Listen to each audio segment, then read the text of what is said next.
And we're live. We've got bananas in chat, but my microphone isn't making any sound on Slobs.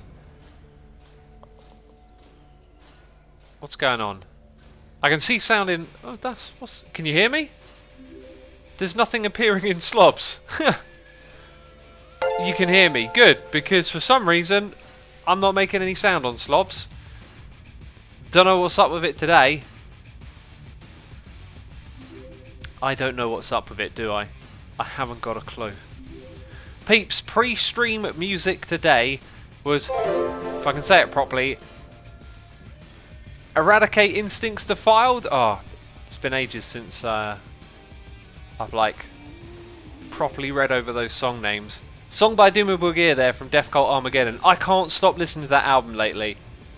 It was the last truly great Dimmu record, and it was the first one that me and all my friends listened to like after we discovered them. It's like the first one to come out and everyone enjoyed it together. And man, that album is just front to back great songs. And I was going to put on the orchestral version of that song, so you can get one with like all of the guitars and the screaming and stuff removed. Oh, we should totally do this. We should totally fix this right now. I've been meaning to do this on stream for ages. We're literally just going to do it now. We've got other plans as well for this stream. So yeah, anyway, I was going to put on the orchestral version because some people go, oh, the music's loud. Oh, it's loud. It's called relativity, okay? Alright, if the music is loud, turn down your speakers. Jeez. Yeah, anyway, there's an orchestral version of that song. You can probably listen to it on YouTube. Back in the day, you had to get like an obscure vinyl of the single and then get it from there. But yeah, I thought I'd just put on the full track with all the screaming and yelling. You know, I'm sure you really wanted some of that. I love that song, it's amazing. Badger in chat says, Spiritual Black Dimensions was truly an awesome album. And it was after then. Spiritual came before, but I don't think that's what you meant. That's my favourite Dimmu album. I just love how like over-the-toply indulged in these crazy synth tones it is. It's a really cool record. And I can... Oh yeah, so I can play a lot of songs of that record. But the other night, treated myself to some guitar. Need to do that more often. And I just found myself learning to play the song Vresbayard, or however it's said, and the song that comes directly off of it on the album. And I was really like quite surprised that I could play these songs. I thought I had tried to play stuff off of Death Cult Armageddon before and found it a little bit tricky, but this time I just kind of like just was able to play it, and it was a lot of fun. Anyway, let me tell you what I've been up to. I've had 2 days off, yesterday and today. Thursday's my day off anyway, and I had yesterday off as well. Spent the day in London, on my feet all day. It's just been crazy. I've just been totally like feel like I'm out of it, and then it's like, oh yeah, stream time. So here we are. Right, so I think what we're going to change about this whole setup is have it like this, so it's like all one block over, essentially. And I think we'll probably rework. That might need to stay the same, that one. We'll do something there with stairs instead of slabs. Yeah, we're just going to need some more boxes over here. Right, let's read out the noises in the ear. Peeps, thank you for tuning in. Thank you for listening to me waffle about music that I've been listening to and stuff. You know, I appreciate you listening. We're listening to Frank Klepacki, Red Alert 2 soundtrack today. We listened to that recently, but I felt like giving it another roll. I love it. Okay, so we had Anonymity, In Between Streams subscribing. And today we've had Mrs. Con82 for 2 months, Tony Joko Sum subscribing with Amazon Prime, Minecraft with Mitch for 3 months. And we got Joe Bidner for 5 months, Anthony 11, Minecraft here subscribing for the first month. Thank you ever so much for your wonderful support, peeps, as always. The Black Ranger PL is here for 41 months in a row. An emerald face right there. And Atomic Ben has subscribed with Amazon Prime as well. Thank you for your generosity, peeps. Can't thank you enough for all the wonderful support you give me.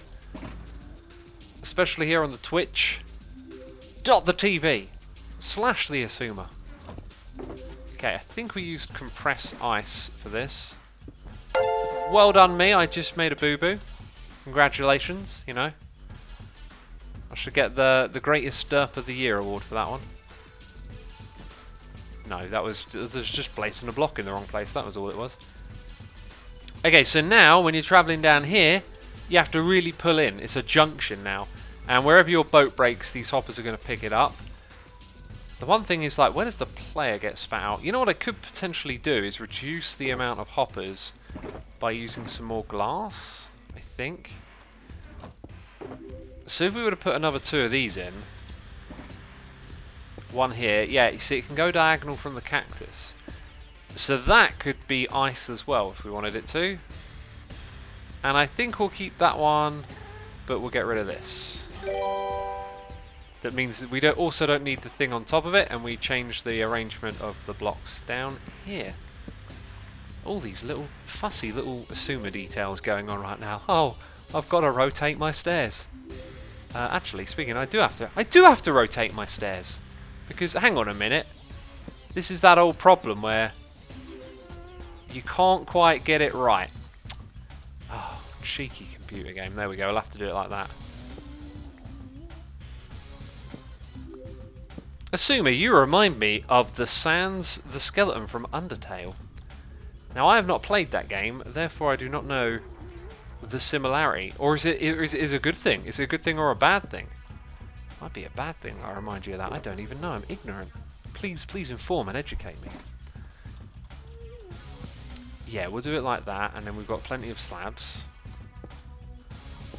So, I just need to rearrange a couple here. Or quite a few more, actually. No, I'm doing it all wrong! Yeah, almost, come on. One more block. No! You're torturing me. Okay, block placement complete. Good. I feel like I should get an achievement for that. So now we just need those iron trapdoors to go forward. Why do I only have one? Did the other one end up... Wait, the other one didn't end up in here? Did it land on... It's still in place. Still in place. What a derp. And now, almost all of the spawnable spaces are covered. There is one more spot, and it is right there.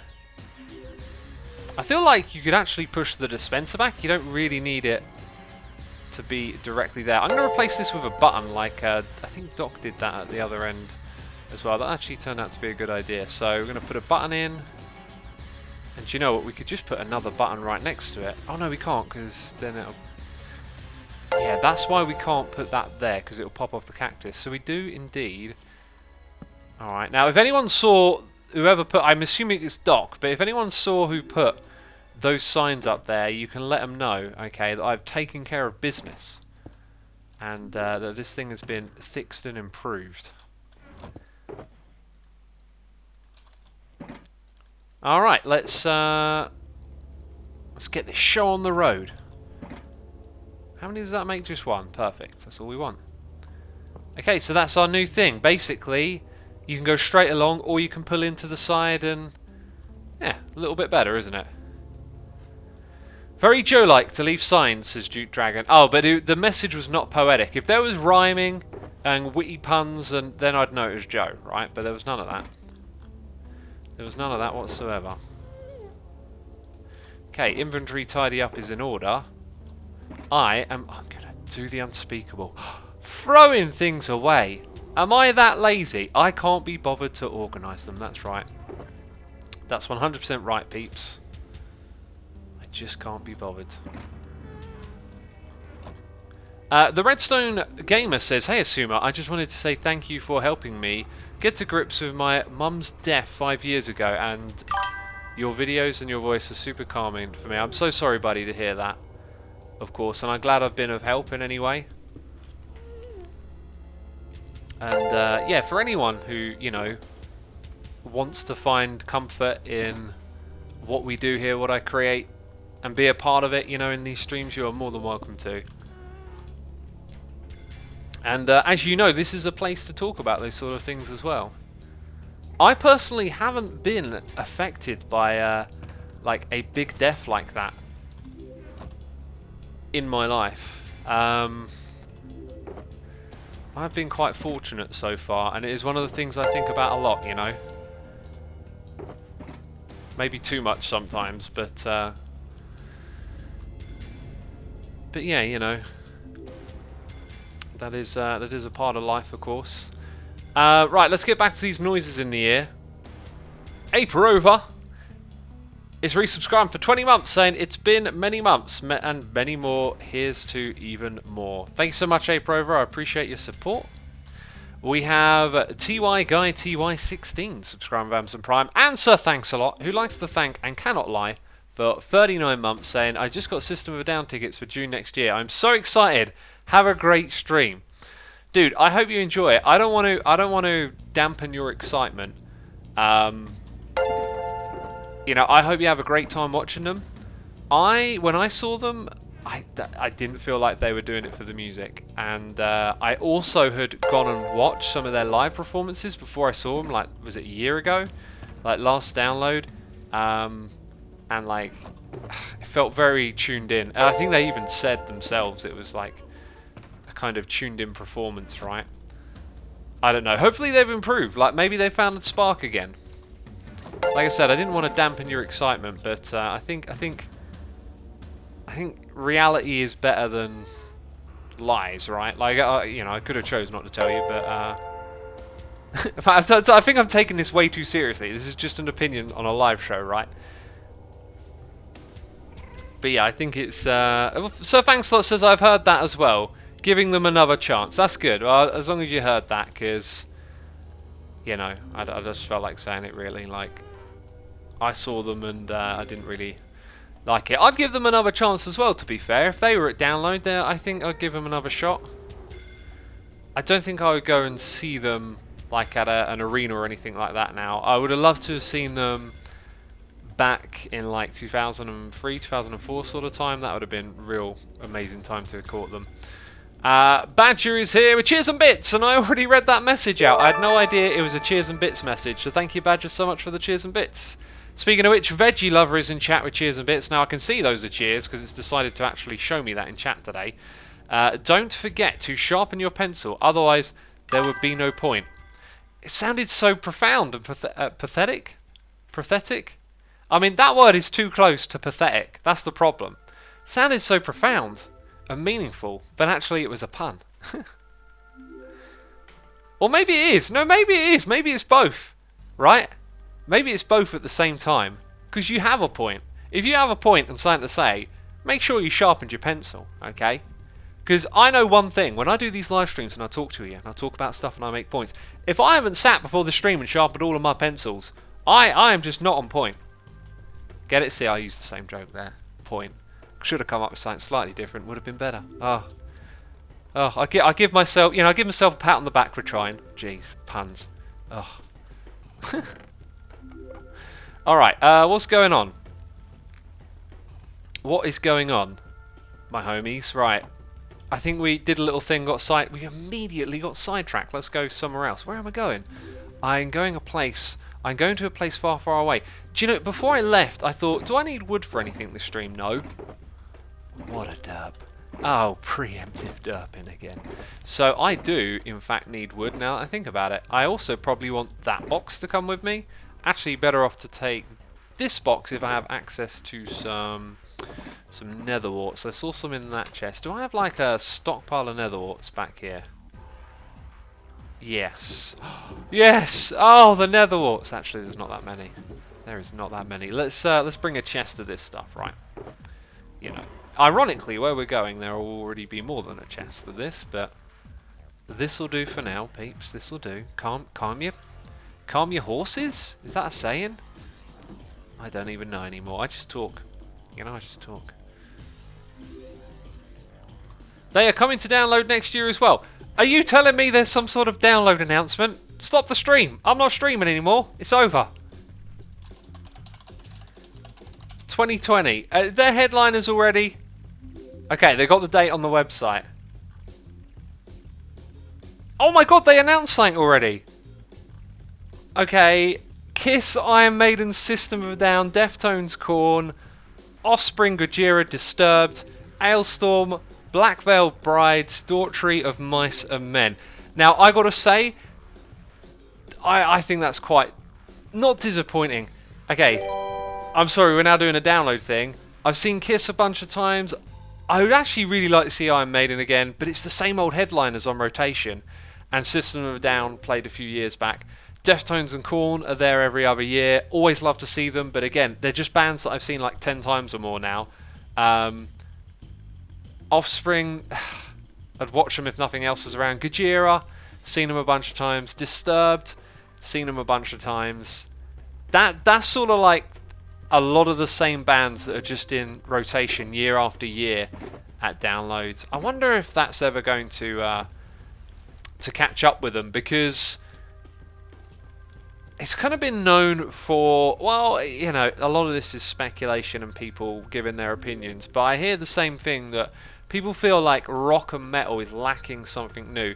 The last wave of big bands that now headline or are big pulls to metal festivals were the new metal era, basically, which apparently everyone hates, but they're the last big wave of big bands. It kind of makes sense just because it was such a mainstream thing, but there's like, these festivals are giving, you know, airtime or stage time, if you want to call it, to up-and-coming bands, but these bands just don't seem to grow into the headliners. And so when I started going to these festivals back in 2006, it was unbelievable the first few years of watching Metallica and then Iron Maiden every other year. I was like, oh my god, Iron Maiden, Metallica.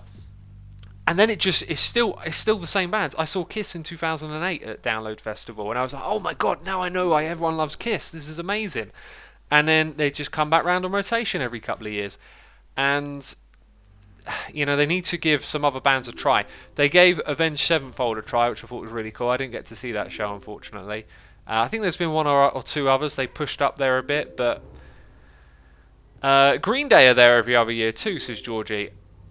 I'm pulling a blank there. I don't think Green Day have ever headlined Download Festival, have they? If they have, I wouldn't have probably chosen to watch them first.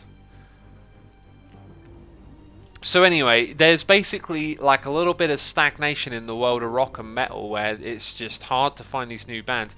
You know, the biggest genre on the planet is hip-hop, and it's, you know, this mumble rap kind of wave of hip-hop that seems to be partially a big part of that, right? Hip-hop outsells pop music. I don't know when the last time another category of music outsold pop. Pop is like very broad a term, and a lot of the big names will fall into it, like Adele will probably be listed as pop. I don't know what else you would call her. Artists like Adele I would refer to as like singer-songwriter, something like a Peter Gabriel, right? Like they're in the art pop world, but like dabbling their creativity into like different sounds, like Peter Gabriel doing a little bit of like world beat and folky sort of stuff, like just bringing influences from all over the place. But yeah, singer-songwriter. Where on earth are we going with this ramble? What was I talking about? So hip-hop is like incredibly massive, and rock and metal has been in decline basically for ages, and it seems to always have this ability to bring in new people, but it's the same old bands that are bringing everyone in to the festivals year after year. And I just wonder if at some point that's going to catch up with itself. Like, do Download Festival need to keep bringing in the newer bands so that the crowds become accustomed to them for the long game? You know, are they going to hit some sort of wall at any point? It would appear the material I need to build this is something I just don't have with me, so we need to go back to the base to get some. I think I literally need to go all the way over to Idea to get some. Just not prepared, am I? Chamber Kid says rock is dead, lol. It's not dead, it's just stagnating or in decline, basically. Like, do you remember a few years ago people saying Minecraft was dead, and then boom, you know, it's like a big thing again? I mean, I wouldn't have expected it to become a big thing again, but like, it was always going to be a thing because it becomes a part of the fabric of culture. And if you want to say rock is dead, there are still millions and millions of people on this planet that rock has reached and that love it. And it's just a silly thing to say. If it will have like a resurgence and bring waves of new band all the way to the forefront, I mean, I thought hip-hop's like heyday was in the 90s and sort of late 90s being the commercial peak of it, right? Like when you had Tupac and Biggie and then followed by Eminem, like breaking all these record sales. I don't think those numbers get broken by any individual artist anymore, but as a whole, hip-hop's like vastly more listened to than it was then. So who knows? Maybe rock could make a comeback in some form, but it seems kind of unlikely, and especially when all these festivals are just cycling the same bands.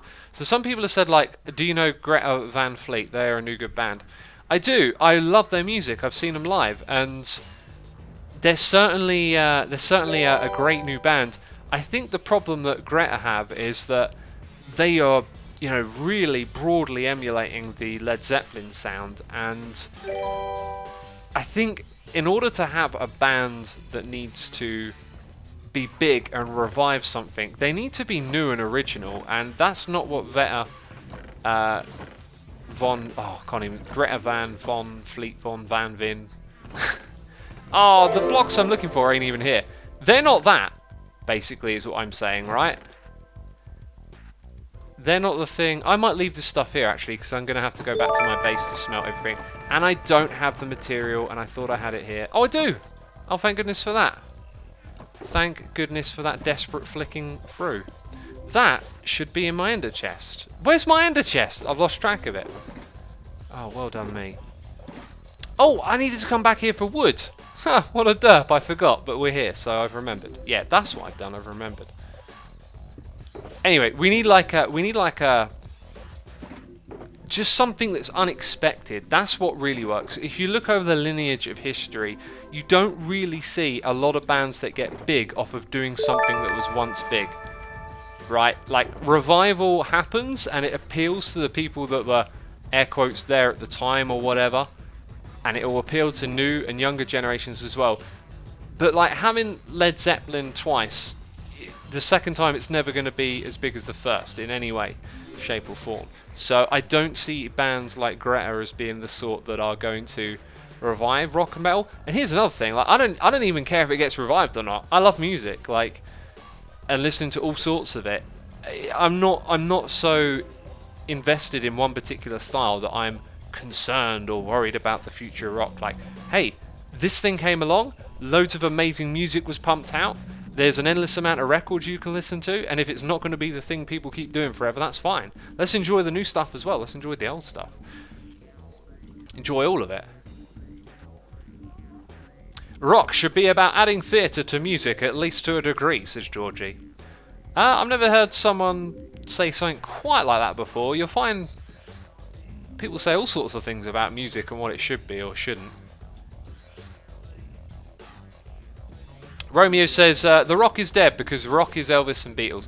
Well, the term rock transforms over time, as so do many other terms as well, because there's a lot of like classic rock from the 70s and 80s, and then rock kind of extended into the 90s a little bit with alternative rock and alternative metal, right? Like, it's a very broad term, rock. It's not very specific. In a weird way, something like hip-hop is getting broader with time because people keep pushing the boundaries of the sound, right? That makes sense retrospectively looking at something like rock. When the term is first used, it's for a narrow purpose. Then time happens and people broaden the sound and experiment, and then that term can be used wider and wider, right?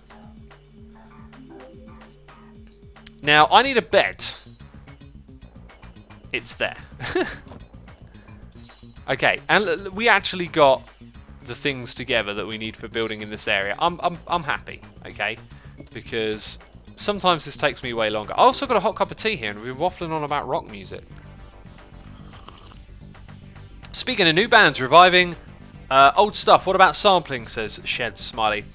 I am totally on board with sampling. I think sampling's an amazing concept to use old sounds, reimagine them into new songs.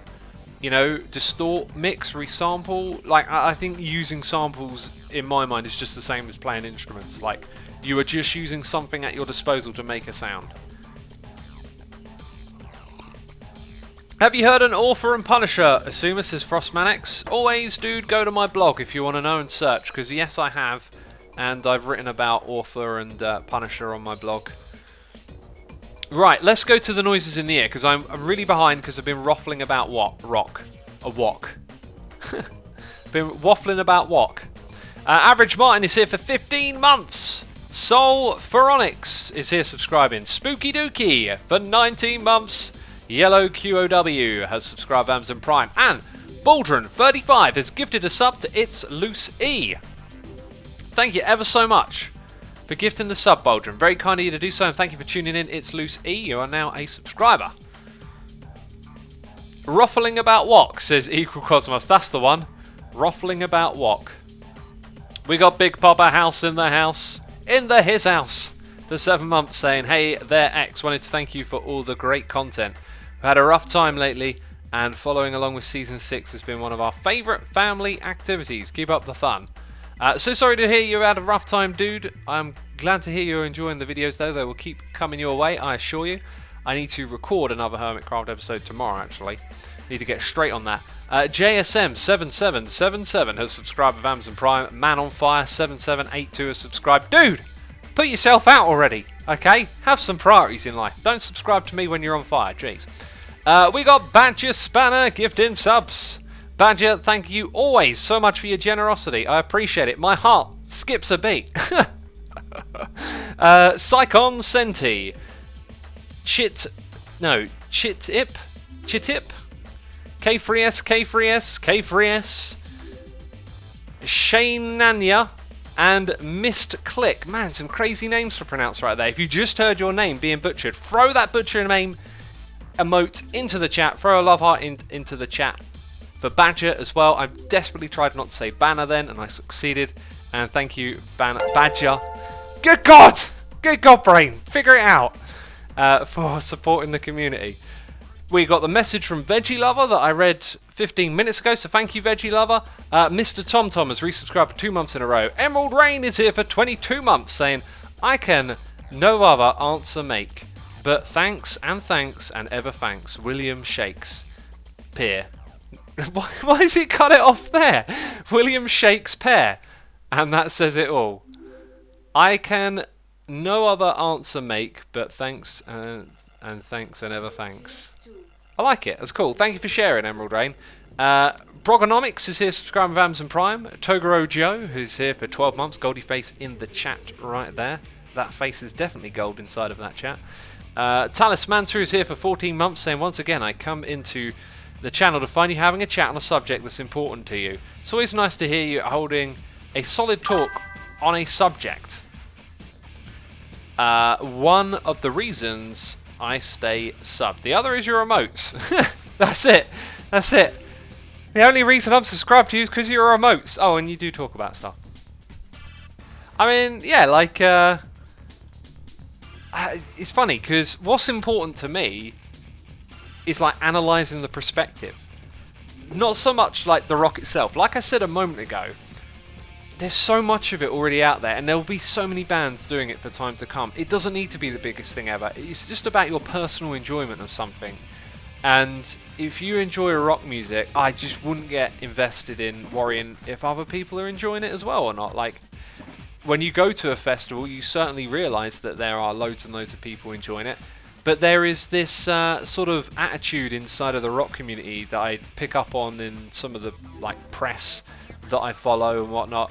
That it's like they want it to be important. I see like these moaning and complaints, these rants about other artists in the pop world, and like people shaking their fists like, oh, rock's still here, we sell records, kind of thing.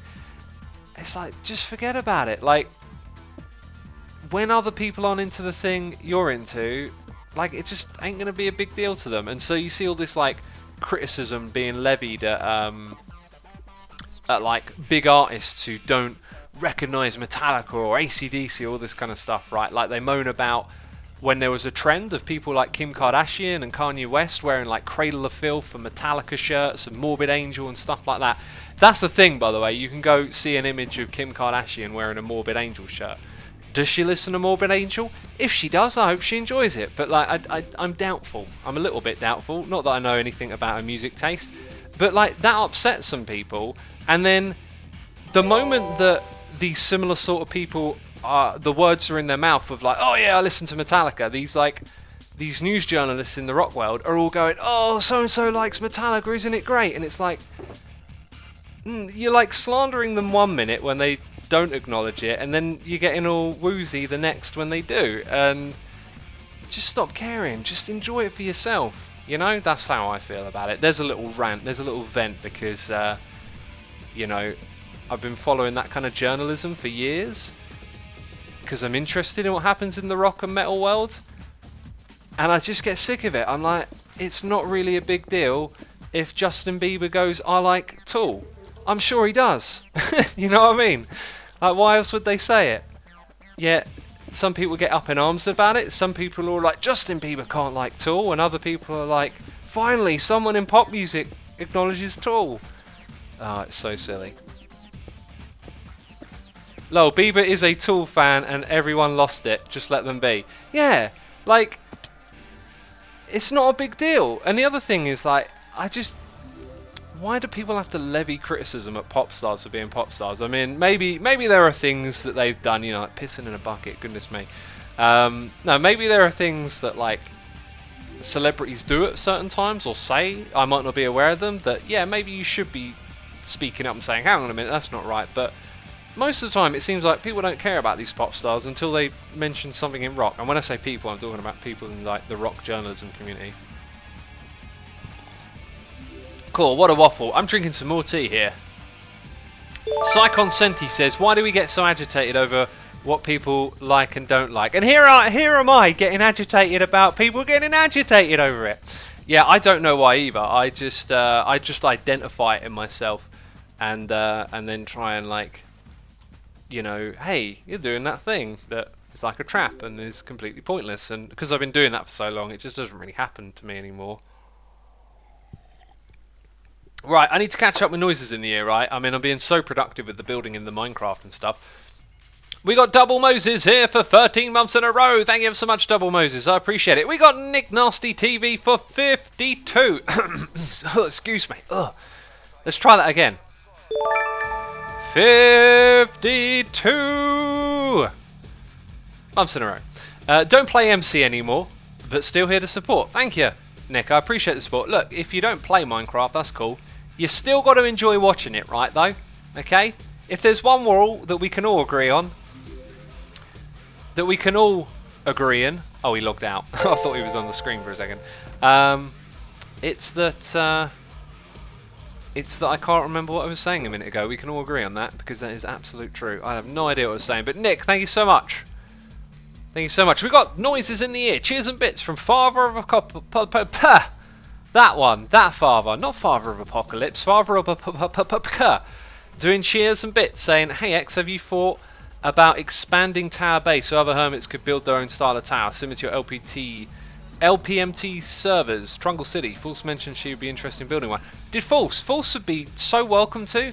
Now, I had this thing here set up for Cub and Scar, and that never worked out. I don't know, you know, like, in groups, I think some people will say yes if you ask them something, and I'm sure they well and truly intended to, but anyway, it never happened. I asked them a couple of times, so Python took over, and I never really thought about asking another hermit. Now, if we opened it up for everyone, I don't think everyone would want to, but if False expressed some interest, I think this island over the back here, we could build a little bridge out to it, copy the same philosophy of this area, and just make a little extension. I could extend the path. I'll ask False if she was interested then, because I would love that. More hermits involved, the better, if you ask me.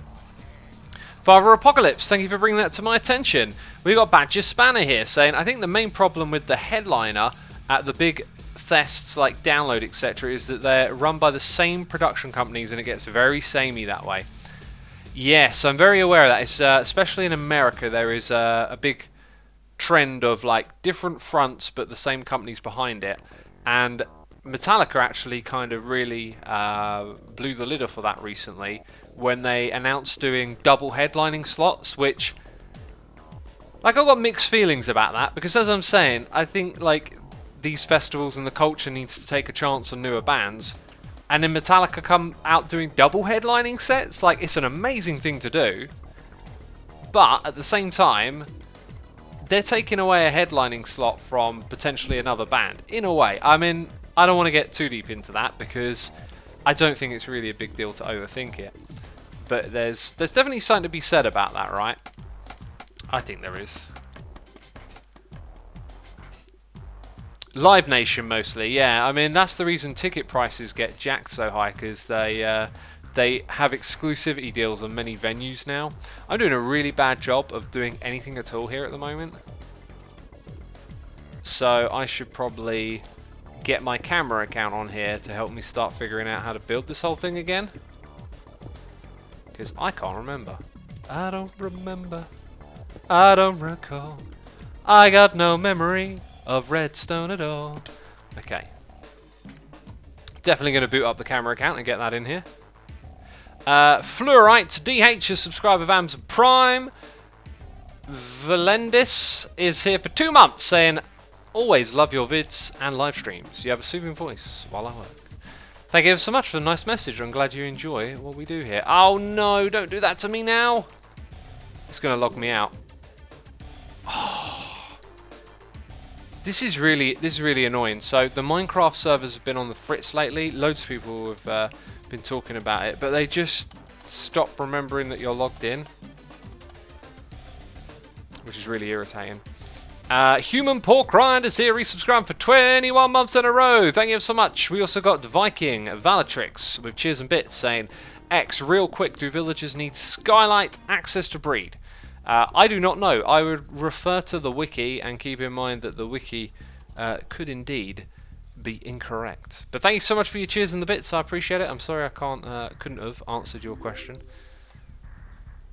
I don't know everything about this game, okay? I know some stuff. I used to know more. I forget a lot of things. My brain isn't that good. Right, I'm logged in with my camera account. That's good. Let's go get it on here. Okay, Zodiac Siren is here doing cheers and throwing bits as well, saying, Hey X, about 3 months ago you raided a streamer known as Midnight Nate. Since then I've become part of his community and had the best time of my life there. Last week you raided Red Vactor, and it was hilarious because he is also in that community. Overall, thank you so much for being amazing, and through you I've met so many amazing people. Lots of love, the smallest Thoid. Thank you for the lovely message, Zodiac Siren. I appreciate that. And glad you found some new communities and enjoyed those streamers. You know what I do with the raid, if there's not a hermit or someone I know that I'm gonna raid, I just like to you know, support a random channel, because as I've said like many times talking about how to do YouTube and stuff like that, you need a little bit of luck along the way as well, and you can be the person distributing a little bit of luck, you know, and that's what I choose to do there, I guess. I had some luck getting started in the beginning, and it's like an attempt to pass that on, I guess. Okay, I'm just looking with my camera account. I don't know if you can see it or not because Slobs is all messed up, but yeah, I'm sort of looking into the tower of my camera account and just trying to remember how I did this before. Oh, it kind of looks like I could choose to do it one way and it turned out to be a huge pain in the bum. Also not. I think I'm going to do it in the way that would just make the most sense from a live streaming perspective, right? Otherwise, I might just end up finagling too much. So first of all, we need to make a lot of sticks and get some redstone and make a lot of things is what we need. Where's a crafting bench? Down to 1 crafting bench left, eh?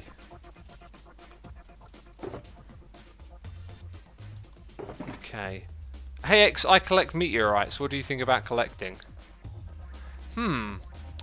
Meteorites sounds like something very interesting to collect. As for being a collectionist, let's say we call it that, like, for example, collecting large sets of DVDs, movies, things that we produce and buy and whatnot, I inherently get a little bit turned off by it, and I am a minimalist myself, and I do have some like collections from stuff in the past, but the problem with collectionism is that it usually revolves around physical things, and these physical things are resources that come from our planet.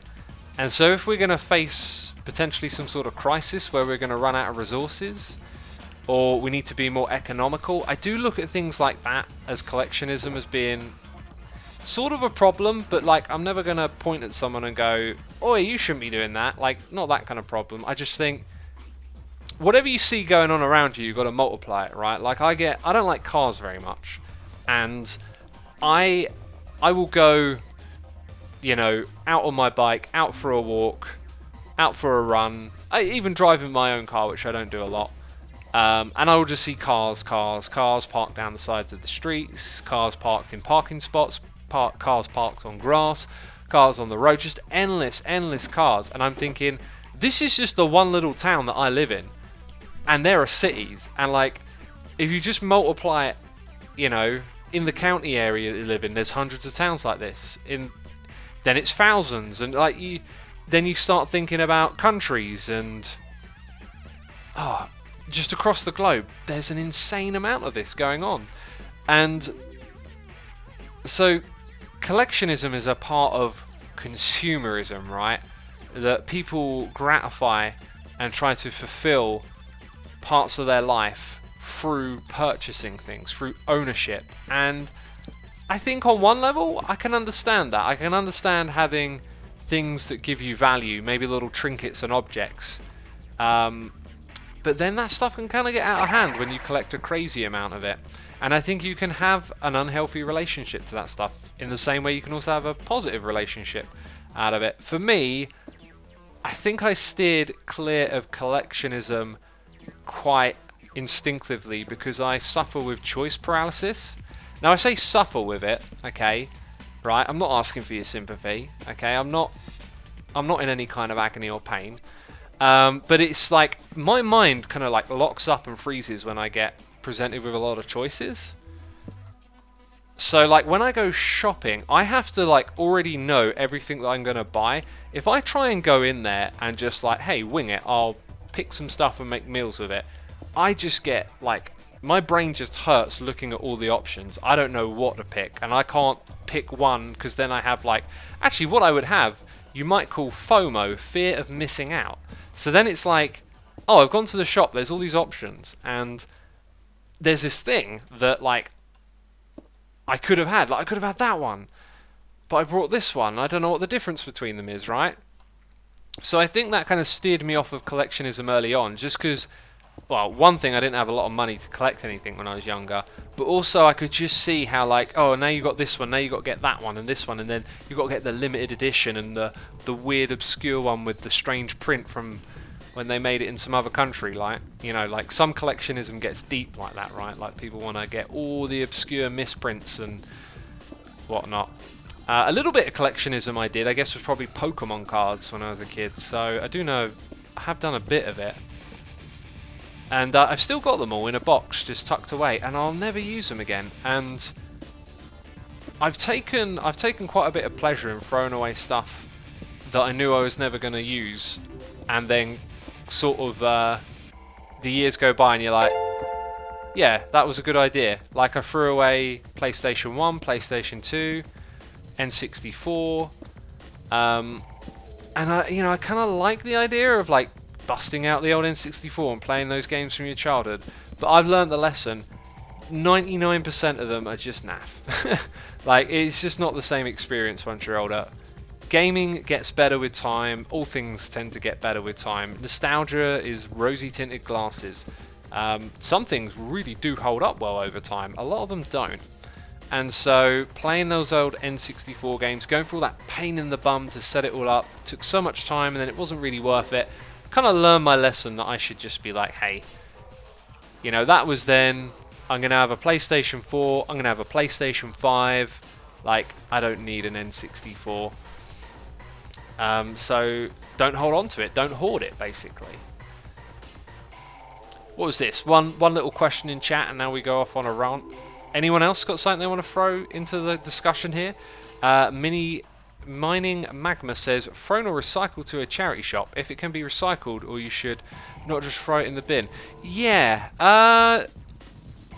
that's a very good point, because I constantly think about doing that, and I've got a PlayStation 3 that I keep looking at and thinking, I'm never going to use that again.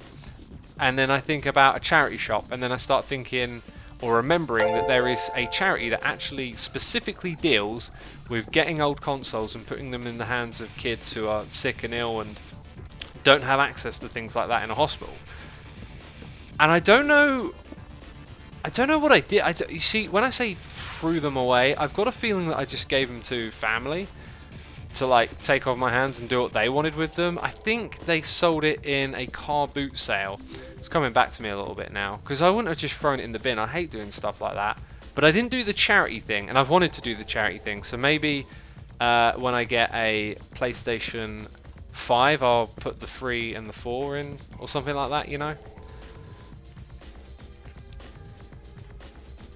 What helped me was to hold off with the purchase for a few weeks and then look at it again to see if I needed it, says Shed Smiley. Great idea, great idea. That's another thing to mention. There's a financial component as well. I have a friend who's a collectioner and who's got a lot of like figurines and stuff like that. And whenever I see their collection, I'm just like, man, this could be like a down payment on a house. You know what I mean? Like, I can understand that some people really appreciate and like that stuff, but it's expensive to collect as well. So if ever you're in a situation where like you needed money for other things, though, that could have been it. That could have been it right there. You could have had it, but it's all little figurines and stuff instead. That is something I had to do to move out. I had to really like save, and just like grind out every penny you could. I had a huge help from all of you supporting me on Twitch with donations and stuff like that, and my YouTube channel was growing to a point where it became easier to save, but I had to I had to really knuckle down and think about what I was spending my money on. Neon Tag says, what about guitars? How many do you have? I have like 6 or 7. Those I played like religiously at the time. I mean, I still feel like I could just be a guitarist. It's just that other things have happened in my life and my time goes to other things as well as doing YouTube, and guitar just kind of fell wayside where I'd burned myself out and then realized that like, hey, I'm kind of doing other things with my time at the moment. But I will get back into that, I know, because every time I pick up and play again, I just fall in love with it, and I'm just like, oh man, I wish tomorrow I could just get up and do this all day, but I have other things going on. But you do make a point, and it's why I don't have a go at other people, right?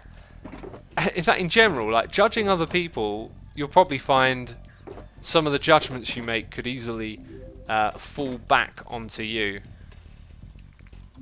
I was on the tube last night, and there was this girl, like, you couldn't help but overhear the conversation her family were having, and they were just kind of laying into this one guy for making a different decision to the rest of them.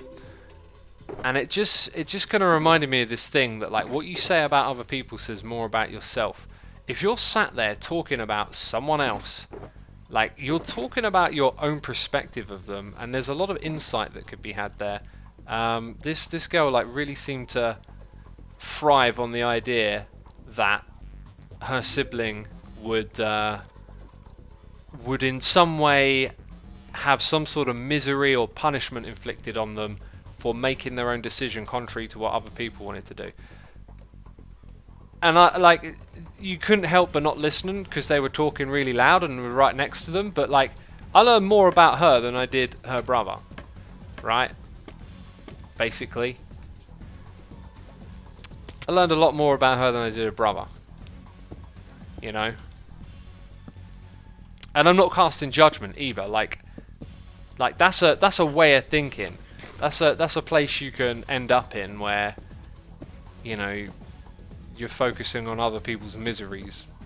There's probably reason behind that as well. I'm not casting judgment. That just kind of popped into my head right then, because this talk of like collectionism, that's why I said, like, I don't judge it, because then all of a sudden, hey, we're thinking about things, and I've done a little bit of it myself. I know friends that do it. It's like, it's not a thing to be judged. I just got this point in my mind that if we are facing a big problem like resource management on this planet Earth, you know, we might one day look back and go, what were we doing? We were sitting around sucking out the energy of the Earth, all this electricity, watching this guy derp on a live stream.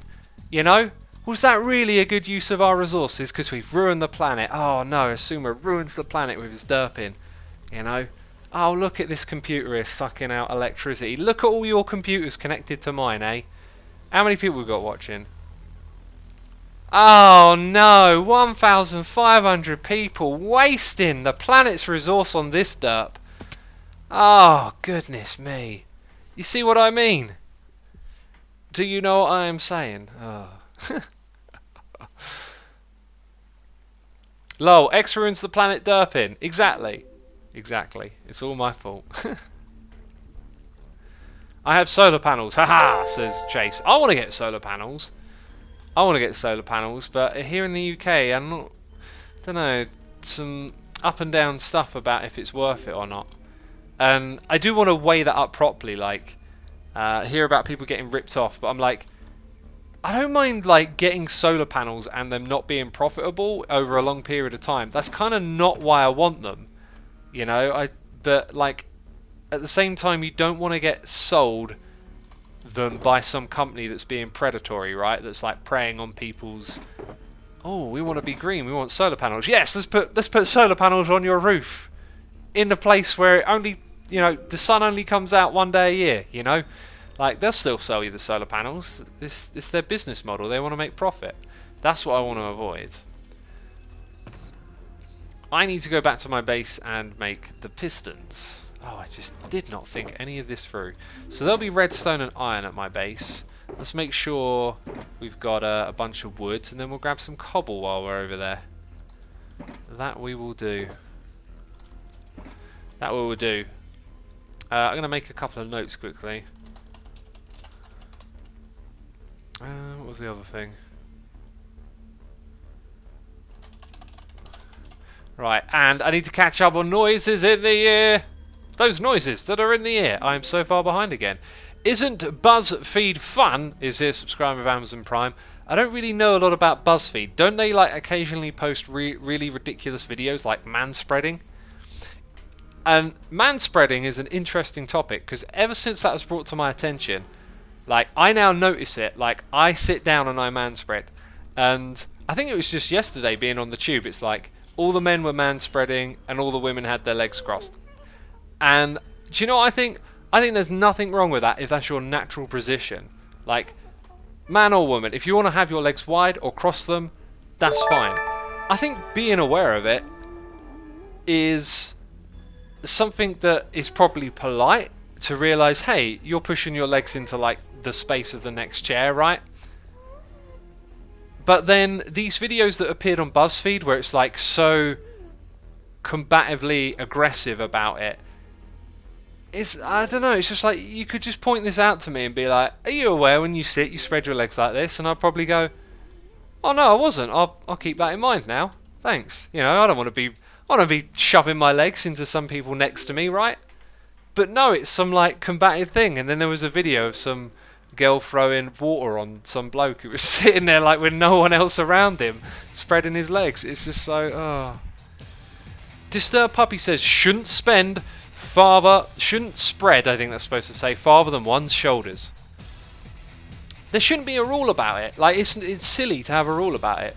It just needs to be like, people just need to be considerate of other people's spaces, and it's fine, I think, to bring it to your attention, but just not in a combative way. Like, don't have to be aggressive about it. Just. Then again, how do you make everyone aware of it? They probably made more people aware of it by making these silly, aggressive videos than not, right? And yeah, I think it's like, it's pretty lame if someone's sitting on a seat, spreading their legs, taking up all the other space for other people. But that's not manspreading. That's just someone being rude and not being thoughtful about what's going on around them.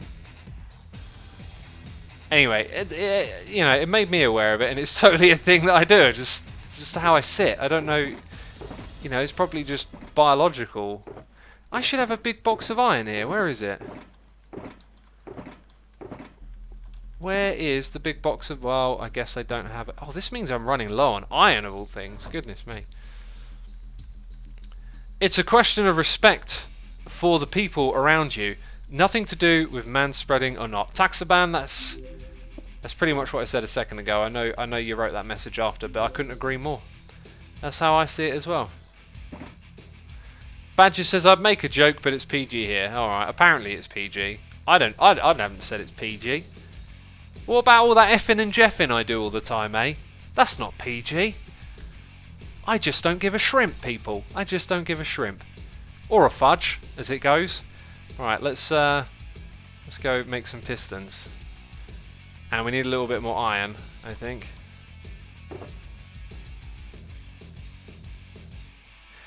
Just in Moses says, it's also a fair point to point out that if women sat like that, they get a lot of grief for it.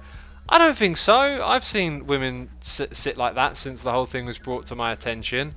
Everyone's got their own way of sitting. I don't think it's a big deal to sit like that at all. It's just something to be aware of, that you could do that in a crowded environment, and yeah, you would be like in the way of other people, and it would be a little bit on the obnoxious side. But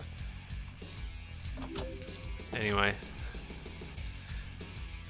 Goat Unicorn says, I've never heard shrimp before, it's usually shorts. I just don't give a shorts. I don't know. I just don't give a shrimp. I like that one better. Actually, isn't it I just don't give a fudge? Is usually how it's... Oh, I'm not very good at this swearing stuff. I think what those people say is I just don't give a fudge most of the time, right?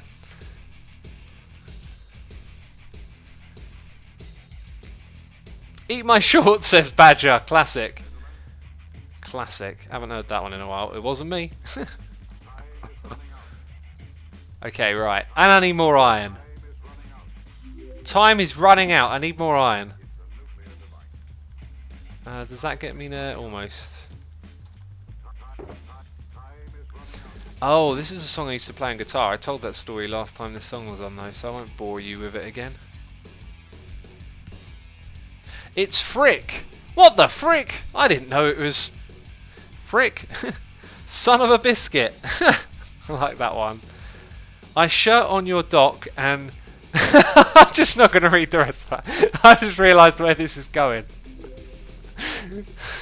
Alright, we've had our fun with that. Oh, good stuff, good stuff. Where are we? Where are we with noises? I'm so far behind. I tried to read one about BuzzFeed, and that just sent us off in another direction for too long.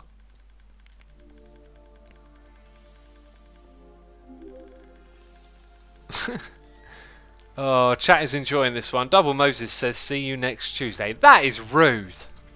I'm not even streaming next Tuesday. What does this mean? When he says, yeah, thanks a lot. That sounds like someone's not happy. Did you see the one girl who made an anti-man-spreading chair that made guys cross their legs and won an award? I did. But wasn't that a very self-aware thing that she did? It wasn't serious, it was a joke basically.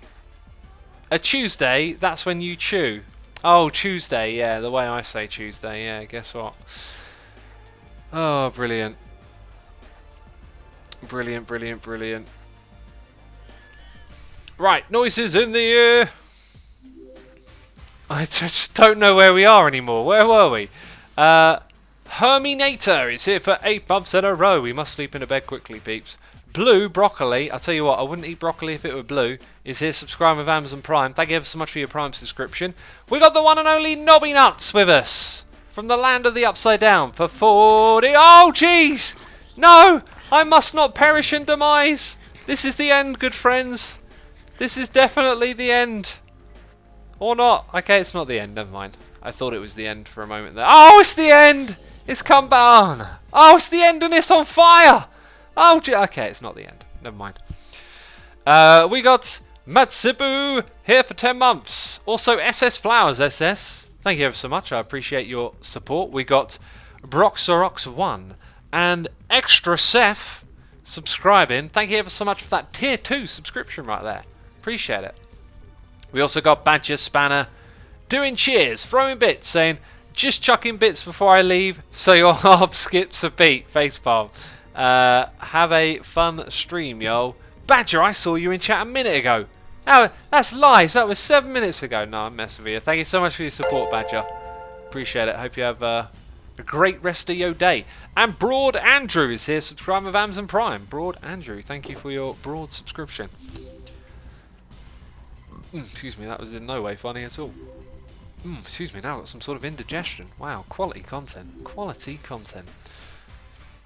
Right, so now that we've done that, what I want to try and do here, and potentially fail miserably at, is building it all up with torches and then putting the pistons in. So ironically, I wasn't even doing the piston bit yet, but that's how it goes. This is a typical extreme, okay? If I'm doing things in the wrong order and faffing around, you know it's a good extreme, basically. Badger says, now I will leave. Alright, thanks Badger, I'll see ya. Ever listened to much of drum and bass subgenre neurofunk? I've heard of neurofunk. I wasn't aware it was a subgenre of drum and bass. That sounds interesting, to say the least. Right, let's get these chopped up into sticks. Make the torches. Put some sticks back in there. Sweet! Let's do this. Actually, I probably will need like a lot more of both of those materials because I've got to do it on two sides. So I need to use that camera account again. The one that spies. Oh yeah, I didn't ever put the torches on the outside. Interesting. This will be interesting, peeps. It's artists like Noisier and Mefjus. I've listened to Noisier, but the old Mefjus, is it? I do not recall hearing. I am successfully confusing myself. That's how we'll build it. There we go. Dandelion. I like D&B, Dandelion and Burdock. I actually love the Dandelion and Burdock drink. But I don't drink fizzy drinks and stuff like that, sugary drinks anymore. And there was a period where we started, like, I don't know, just going to different places and farm shops and whatnot and finding Dandelion and Burdock. And I was like, whoa, and ginger beer and old school cola and stuff. So I tried them. Man, they're nice, but like they're still sugar drinks, so I doubt I'll probably drink one again. I just keeping the sugar to an absolute minimum when I can. Made some waffles today without sugar in them, and they were gorgeous. Had them with raspberries and natural yogurt. Oh, such a great way to eat waffles. Tomorrow I'm going to have a waffle sandwich with peanut butter, and that's peanut butter that don't have added sugar. Anyway, you probably don't want me to talk about food again, do you? You don't want me to talk about that. No, you don't.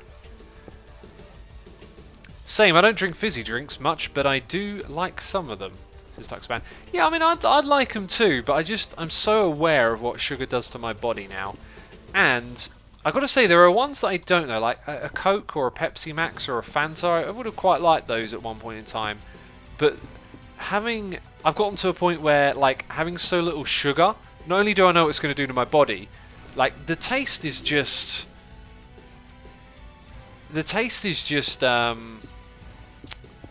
not very nice anymore. Like, it's too obviously sugar. Like, if ever I have something sugary, it doesn't taste like, you know, that snack anymore. It just tastes like that's got lots of sugar in, if that makes sense. Alright, so chat right now is all like, oh, dirt faces, wrong torches, oh, you're placing the torches wrong, assuming. I don't know what that voice is. I don't know where that came from. Am I placing the torches wrong? I mean, who's the derp on? I'm going to give y'all a moment of time in which to reflect upon your decision to put derp faces in chat. You did that, okay? It looks like a lot of you joined in the trend. You saw one person else doing it and you thought, I'm going to be an individual and think for myself. And I'm going to throw derp faces in the chat too, just like everyone else. People are still going on about the torches. Oh, jeez. Oh, no. Am I placing the wrong... Oh, no. Placing the wrong torches. Oh, dear. Oh, dear. But I keep placing them. It's so silly, isn't it? What a derp. What an absolute derp I am. What music do you listen to, says Ivan Lorco. This music. Frank Lopacki. If you want to know what music I listen to, you can always go to the Google and search the Sumo Music Blog and you'll find answers to your questions. Right, I think I might have placed these... Oh, there's like a... There's a glass block missing there. And I had glass on me, but I got rid of it.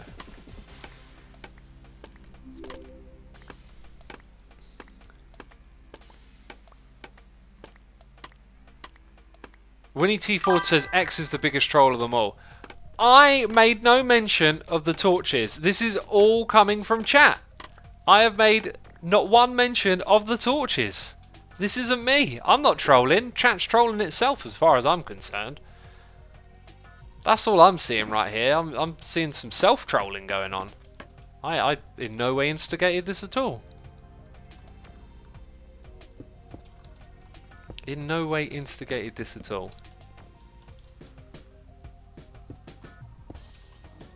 X, you just mentioned torches. Liar. I mentioned it because people in chat were mentioning it. I did not mention this thing first. Chat brought it up. Let's catch up with those noises in the ear. We got Janink K 897 resubscribed for 2 months. Janink K, thank you ever so much for your support, dude. Appreciate it. Hope you're entertained. Hope you're having a fantastic fun time watching me place torches in the correct position. You're trolling by not trolling, says the Green Luma. Well, then every moment of my stream is a troll, because I'm either trolling or I'm not trolling, right? There is no limbo, there is no middle ground on the troll. Marshmallow Jello, love that username there, subscribing with Amazon Prime. Thank you ever so much, Marshmallow Jello. I appreciate it. Don't blame the torches on us, says Erky Boy. Who else can I blame? Chat started talking about them. I didn't mention them. I've been here all stream trying to ask this question. What are your thoughts on the Olympics? I'd love your opinion. If you give me a more specific question, I can give you a more specific answer, because I like the Olympics. I like watching people compete. I like sports. I like doing sports as well. I just don't really do any other than like running. You know? That stuff always appeals to me though, big time. Like getting the opportunity just to be in a park and like play catch, throw the ball, like that stuff's awesome. I'd probably really enjoy playing sports at a club or something. Assuming your redstone torches, they work far better.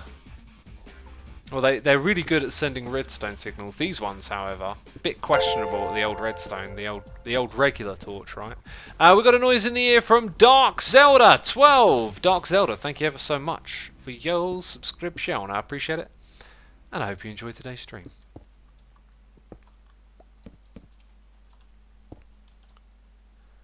X, I'm currently in the process of creating a new avatar for the internet. What do you think is important? Does it need to represent your nickname, for example? I think you just need to like it and want to have it be your avatar, you know, for time to come. Unless you're talking about, like, you have some sort of goal, like this avatar has to create this impression or help me create a brand or something like that, then maybe there is more from my answer you want to extrapolate. But no, I think the key thing of creating an avatar is just to enjoy it, alright?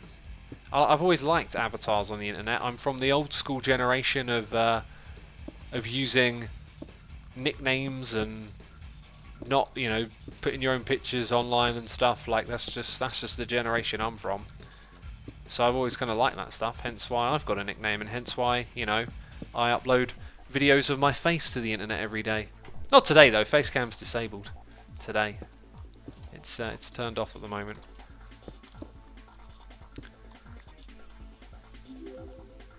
Asuma, I want to know that your videos and streams really help with my anxiety. I've been watching you all day, and thank you for helping me deal with a rough patch.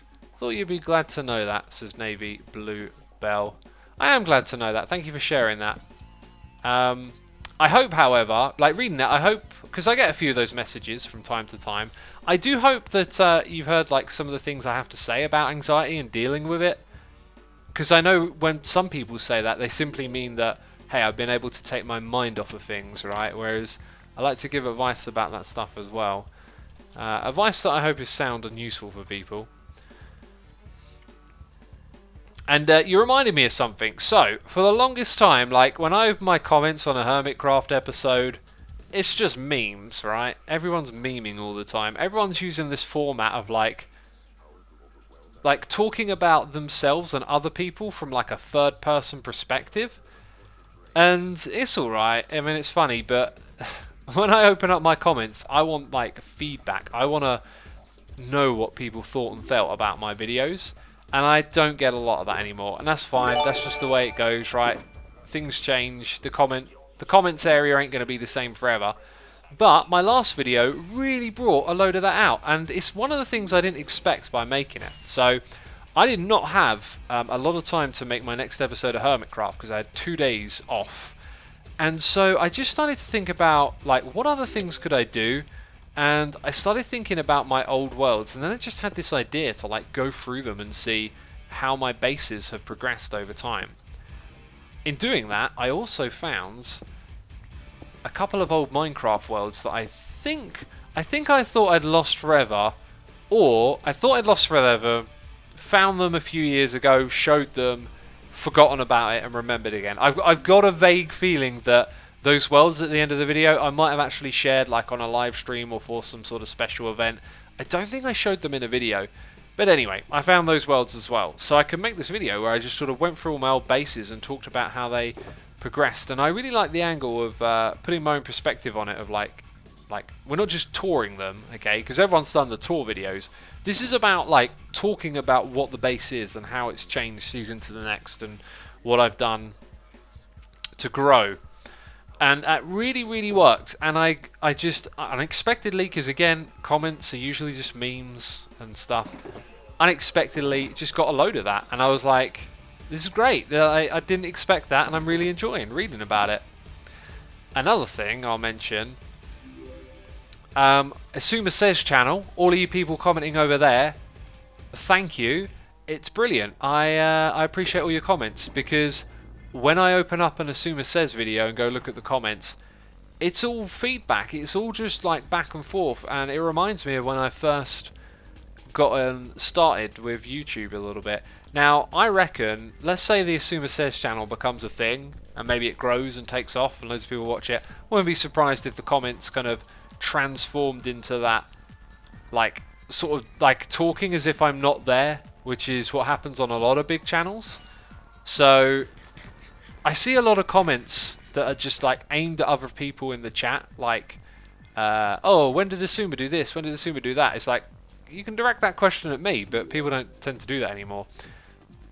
So I get that kind of feedback on my... I'm looking for dirt, by the way, and I don't think I've got any stashed around here.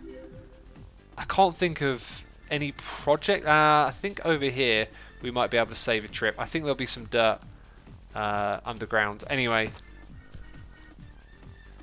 yeah, what I was saying was just... lost my train of thought a little bit there. Yeah, the feedback on that video was just wonderful. It was really great. People were telling me stories about when they started watching. People were commenting on the bases, the progression. And I just felt like I got some real good feedback. And that was really nice for a change. People don't think you'll read it, says Herobrine. Yeah, and that's really quite sad, because... like, that's the value of my comments, right? Like, what you write is the value you give in the comment section, and yet people seem to think that they don't have any value there, which is kind of sad, really. What type of videos Asuma Says, by the way, says Ollie Wins. Basically, when I start talking about stuff on these streams and go off on a waffle, that stuff gets put there. They're from these live streams. If you're watching these streams and going, oh, I like him talking about what we talked about today, manspreading. Oh, I love that discussion about manspreading. I wish I could listen to that more. That'll be on Asuma Says. Now, where am I with the thing that I was going to put on my screen? I can't even remember what I was going to put on my screen. I was about to do something, and my brain just totally went fart.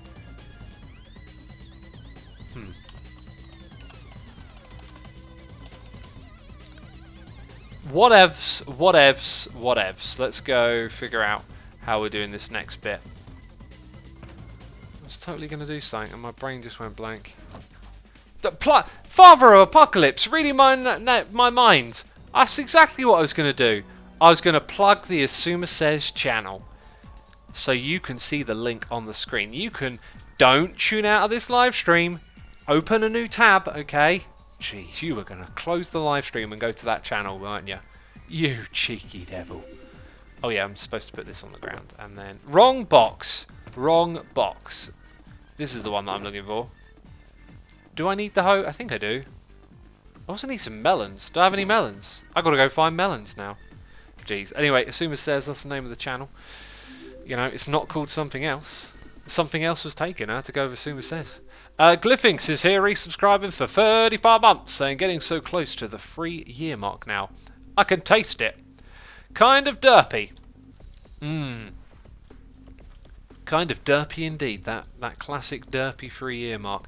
I don't think I'd have a single melon in this area, so we will now just have to go back to the base. Should have gone to the base to get the dirt anyway.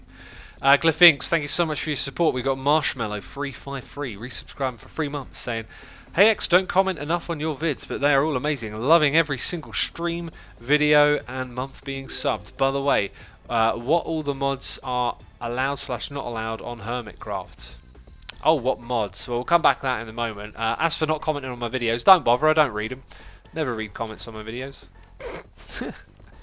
Messing with you. What mods are allowed, not allowed? So, modifications to the server, we just have one authentication thing for making rubber banding disappear. That's it. It's otherwise vanilla.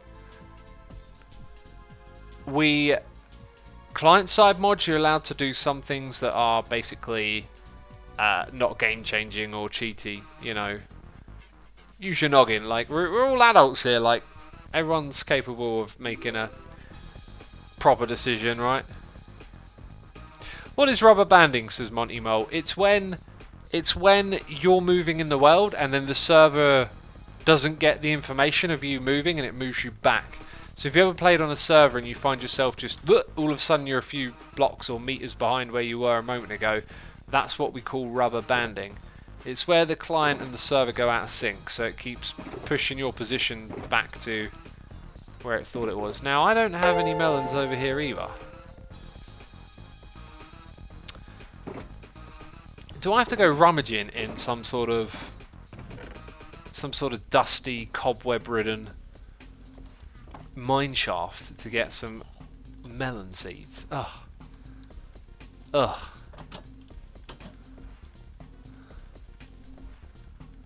Where are we going? Is this going to lead me to a mine shaft? How quickly can we find some melon seeds in this mine shaft? I would have just left them behind if there were a chest. Oh no. Oh no. Super Dave is here subscribing with Amazon Prime. Super Dave, thank you ever so much for subscribing. Oh, it's the end. It's the fiery death of Oblivion. No, it's not. I think, if I remember correctly... Yeah, I don't want to break anything, but I know there's another mine shaft up and around in this area. See? See? Okay. Oh, cave spider spawner. Gotta be wary of those suckers. Lapis lazuli? Why did I never mine this stuff? I needed loads of lapis earlier in the season. Okay, I'm picking that up for show. For shower. For show, homie. Right, where are we going to next? Not this way, apparently. X, is it colder or warmer to wear iron armor rather than diamond armor during demise? It's a little bit colder, that iron. Is that like actually a science question in disguise? Like, do you know the conductivity of these materials in question? Is that what you're saying? Is this a poo idea? Wow, I don't think I've ever said is this a poo idea on a live stream before. Great choice of word. Bringing down the tone a little bit. Is this a poo-poo idea? Oh, that's much better, you know. That's much better. Sounds so much more mature now. Where can we get melons from, peeps? Does someone have a melon shop? I bet Joe Hills would have a melon shop. Someone's got to sell melons on this server.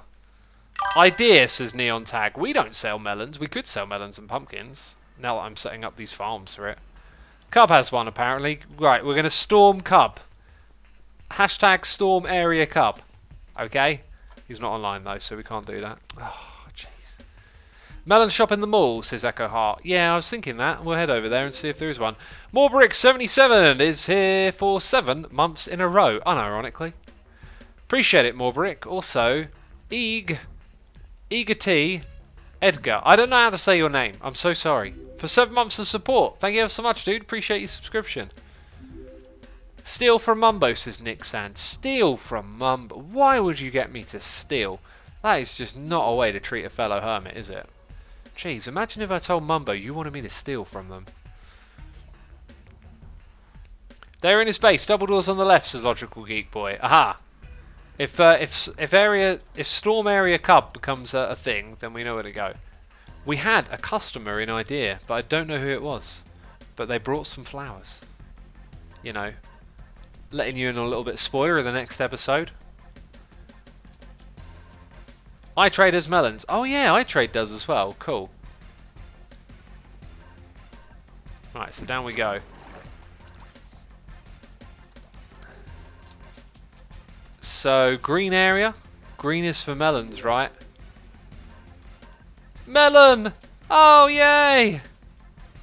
Oh, I love this little room. I think Cubs like the sort of builder you can kind of like easily not realise for some reason. I don't know why, like, what am I saying here? Like, Cub's a great builder, but it's kind of like, it's like stealthy. I don't know, it's something about his style. He's so like involved with lots of different blocks and finds really creative 8 stacks for a diamond. I don't need 8 stacks. I literally can't pick up 8 stacks. How do I give I don't even have an ender chest. How do I give someone, you know, an 8th of a diamond? This is very confusing, Cub. You know, I don't have room. What can I do? I do have room, actually. Oh, crisis averted. Using my noggin. Using my noggin, eh? One at a time we've got to move them. Look at this. Old school. No, Cub's like a really fantastic builder. I just think it might be easy, like, not to see how good his builds are.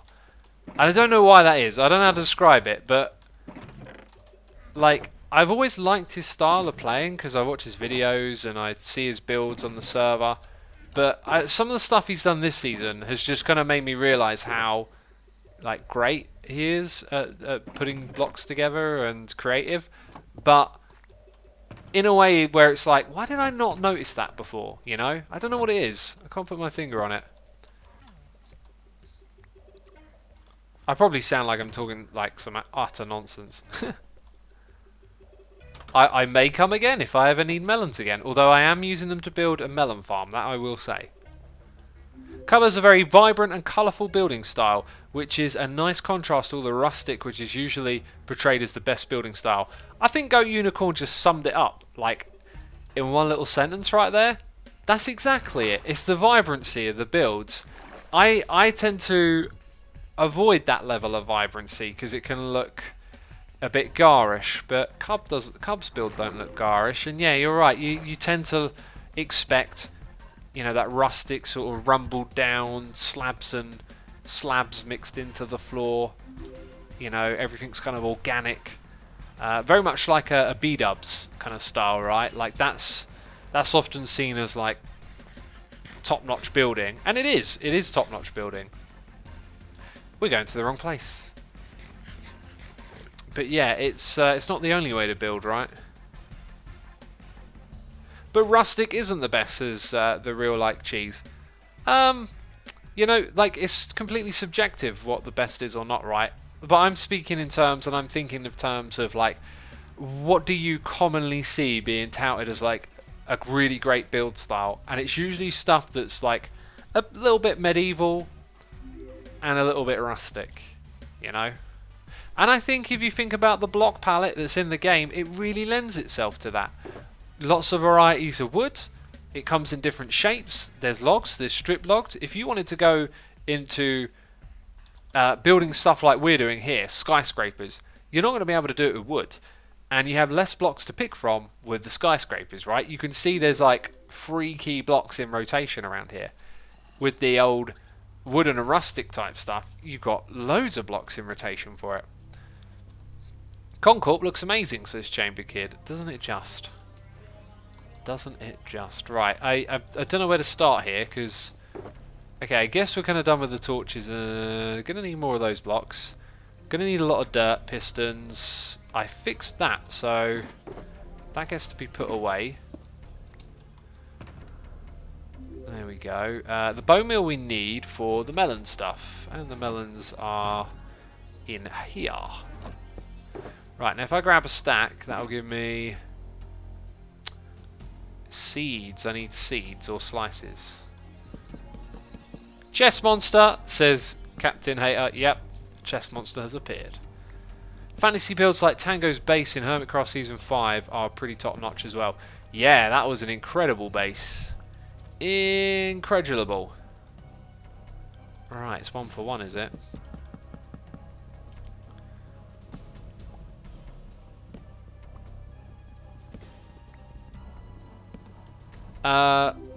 Obsidian for diamonds. Check it, says Concorp is the best. I know Joe was streaming. Did he drop more off in there? Is that why I should check it? Wait, how do I have... How do I not have an equal amount? Did I pick up more than a... Wait, am I missing something? Did I... Oh, because you get... Yeah, I thought it was 1 for 1. Oh, okay. Being a dummy. Being a dummy, that's just me. Turning it into song is something that I do. I've got nothing for you. Just bankrupt there. Bankrupt on the old singing. No ideas, not funny. Okay, let's chuck these in here. So, what next? We're going to need to do all of this and that. But I think that's all that we need, and then we'll need those to get up and down.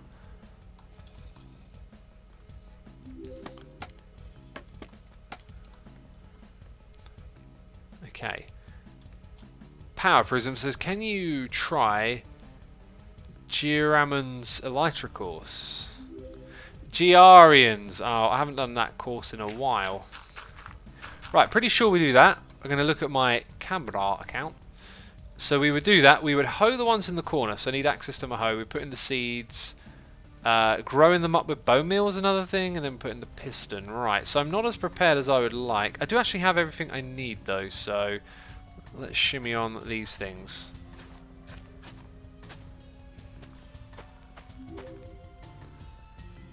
So we grow it all the way up. That, I think that means there's a chance of it growing into a block as well. That's the thing that I was actually going to bring with me, was a melon block, because then I need to hop up to the next level now. But if we just do that, and then on here, that's all I need to do. So we did build this in the right order after all. And that makes me happy. Because now it's going to be easy business, right? Except I need to drop down and get more bone meal. So what do we want to talk about now, peeps? What do we want? What on earth are we going to talk about now that we've gotten this far into the stream? I will probably be talking about, next time we stream, the Edward Snowden and Joe Rogan podcast. I am well and truly interested in listening to that conversation. Like, my jaw almost dropped when I saw that. I was like, whoa. That's going to be interesting. Are you building Season 3's melon farm, says I Live Cats? I'm building Season 1's, Season 2's, Season 3's, 4, 5 and 6's melon farm. This melon and pumpkin farm is it's been here since Season 1. Every season of Hermitcraft, I or Mumbo have built this farm somewhere. It is a classic. And it will be on Season 7, 8 and 9. It won't be on Season 10 because the world would have blown up. But Season 8 and 9, you know, hashtag confirmed. I remember it from Season 3, says Cats. That's because it was on Season 3. I don't know if I should, like, grow these the whole way. They'll probably eventually grow, right? What if they don't grow if there's a block directly above them? And we'd have a slightly inefficient melon farm? I'd have to blow it all up with TNT. Oh, no.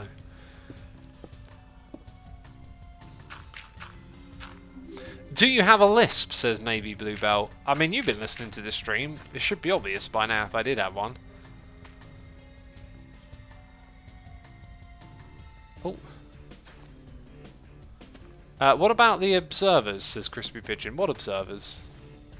There are no observers here. Actually, melons don't grow anymore with a solid block on top, says iCode2. They do. That one got fixed, fortunately. And I think it got fixed in 1.14, because I kind of like prepared all of this and went, oh, it don't work. And then it was like, oh, but now we're on 1.14, so it does. Rygolf says, I loved your video going through all the old worlds. I can't believe how long ago Season 2 was when I started watching. Crazy, right, isn't it? Time just flies. That was one hell of a grind. I loved it back then, the grind. I frequently think about like what I'm going to do next season, and I've talked about it quite a lot. I don't really feel like talking about it right now, but yeah, that video also got me thinking and feeling like, oh man, what am I going to do next time around, right? I feel like the Season 5 style base probably not going to be on that level, but I think I'm going to aim more towards detail and indulgence. I've talked about this time and time again, haven't I?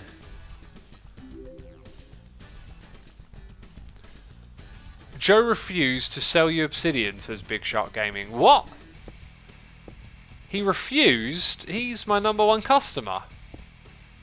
Well, I'm going to build an obsidian farm soon, so I will get the job done if he buys all of the obsidian or not, basically.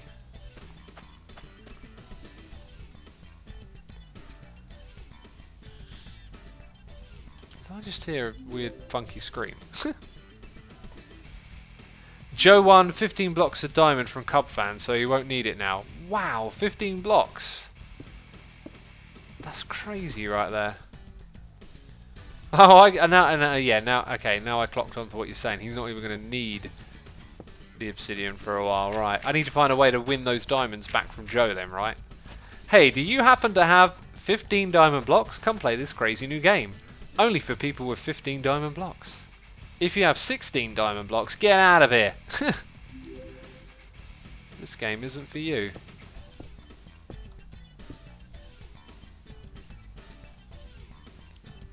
He beat the dash for diamonds using an invisibility potion, says Winnie T. Ford. That is a genius idea.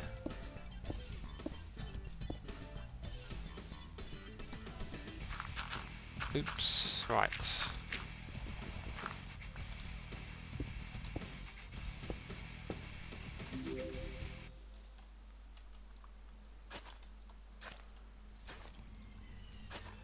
We got a noise in the ear from Nyan Socks. Nyan Socks, thank you ever so much for your Prime subscription. I appreciate it. Hope you're enjoying the stream. Hope you're entertained, having a good time. Hanging out with us as we grow melon seeds. Oh, that one, that's the first time we've seen that. When they grow full, they have a chance to create a melon immediately. This song is booming, by the way. Booming song. Right, I hope I don't miss anything at any point. I get that feeling like you get into this little drone of doing the motions and you might miss something by mistake. But looks good so far.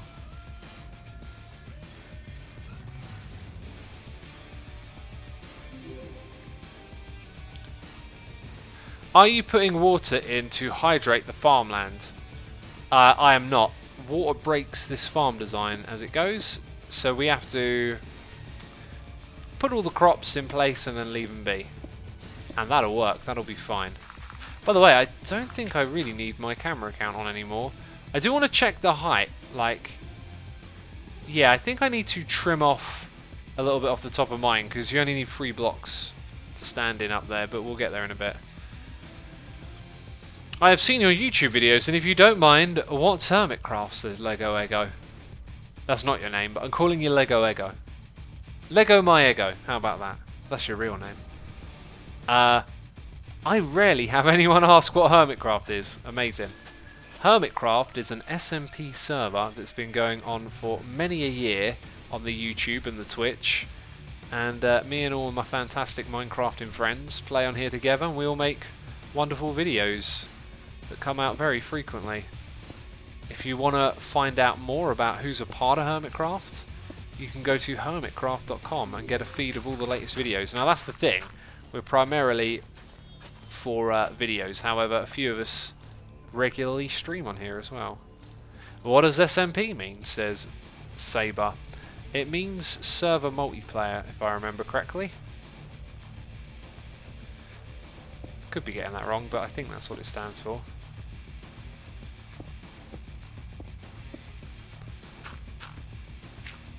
Why did it take you so long in the season to make this farm, says Redhead Stepchild. Just motivation, really. Like, not really feeling like building it because it's a bit of a pointless, redundant farm.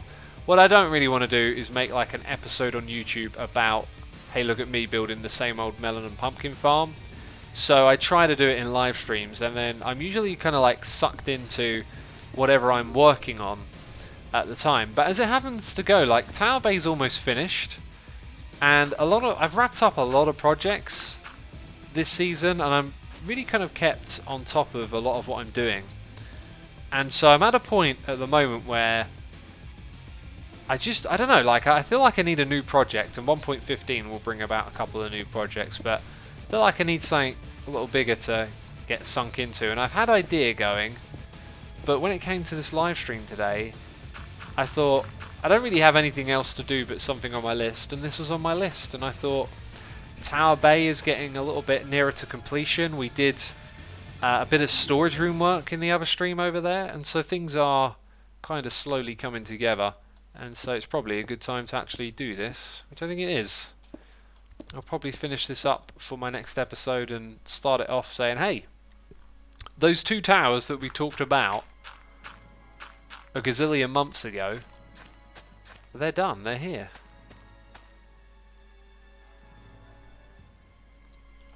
We've got a noise in the ear from Ilove Cats doing cheers, throwing bits, saying you should totally plug the Halloween contest we have on the Plot World.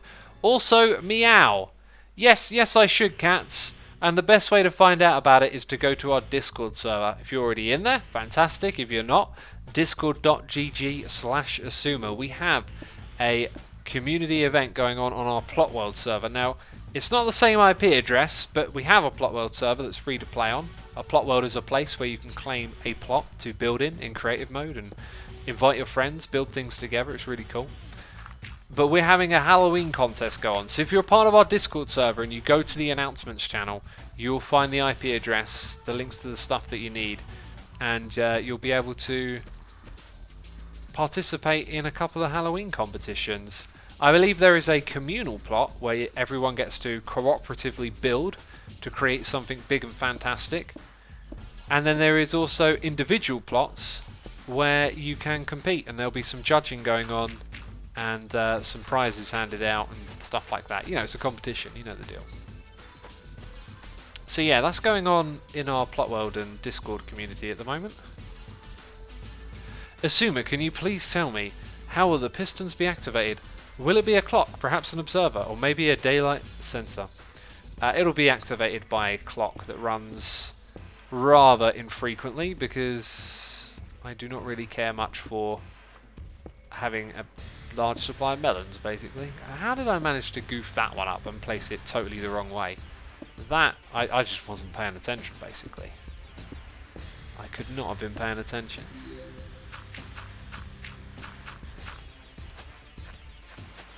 Rightio.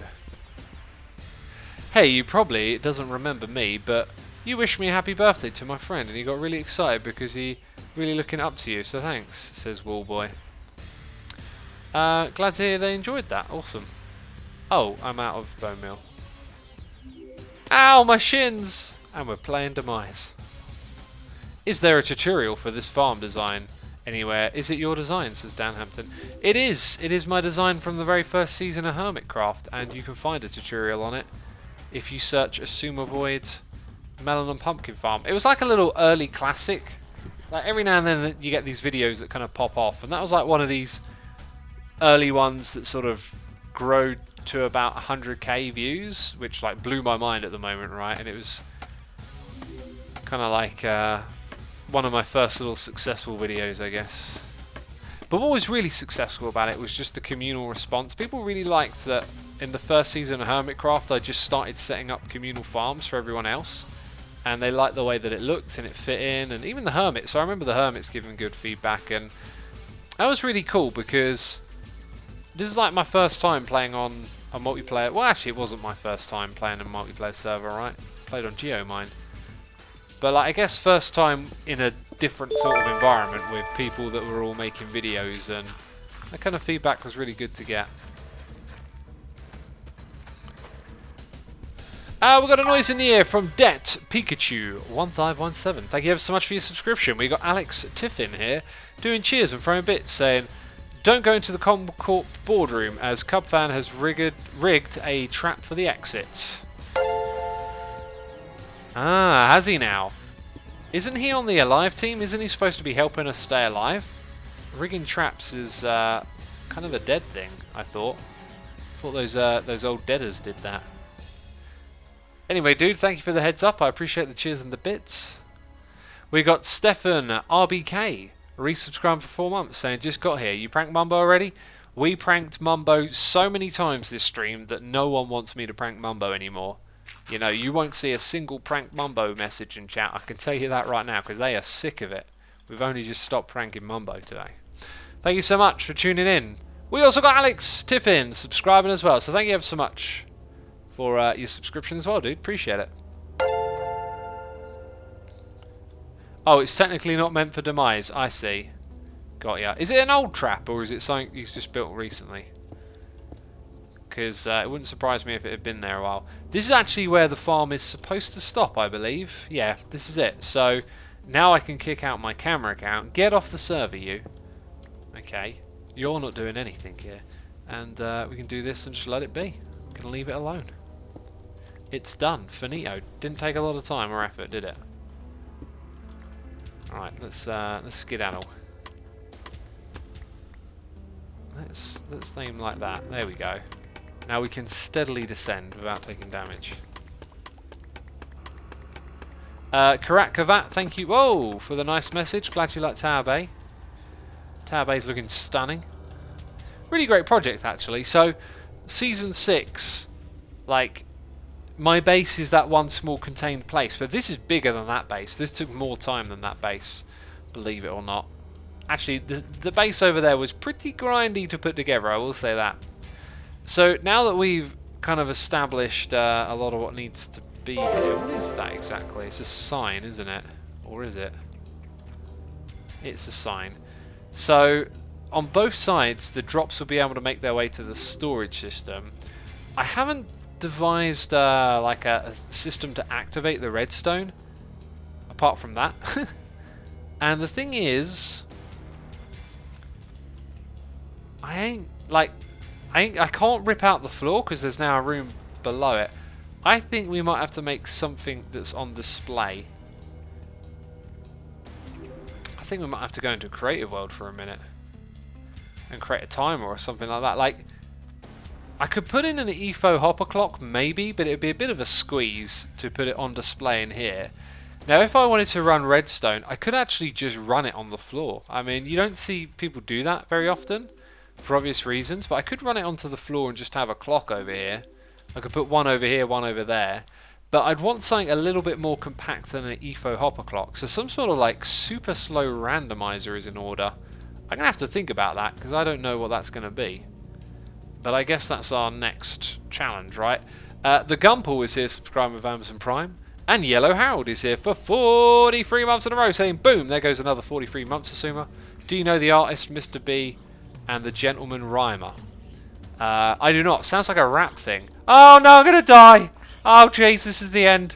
Demise. Oh. See you later. Right, do I have any things to put away in here? Probably that crafting bench.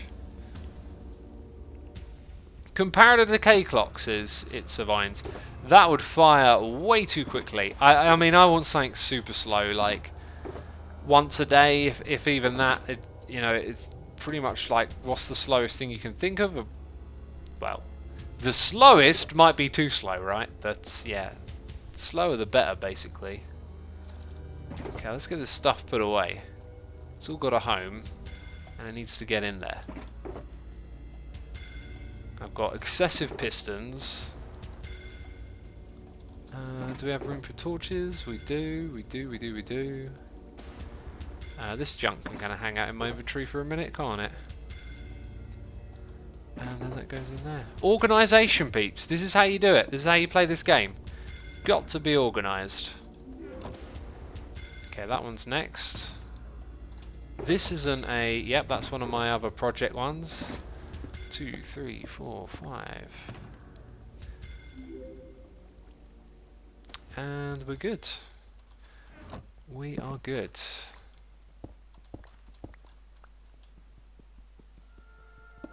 Right. My friends, this is where I'm going to be signing out because it's the end of the live stream. I'd encourage you to stick around though because there might be a live stream happening. Well, there is a live stream happening somewhere, right? We're going to go raid. Gonna go raid Joe, who's doing a Hermitcraft stream. So if you want more Hermitcraft, just stick around. I want to say a massive thank you to everyone who subscribed, resubscribed, donated and cheered. As always, I appreciate your support ever so much. And thank you to all of my patrons. Be sure to hit that riggedy raid button in chat right now. And go over to Joe Hills and continue the Hermitcraft action. That's it from me. Thank you. I'll see you soon. Bye-bye.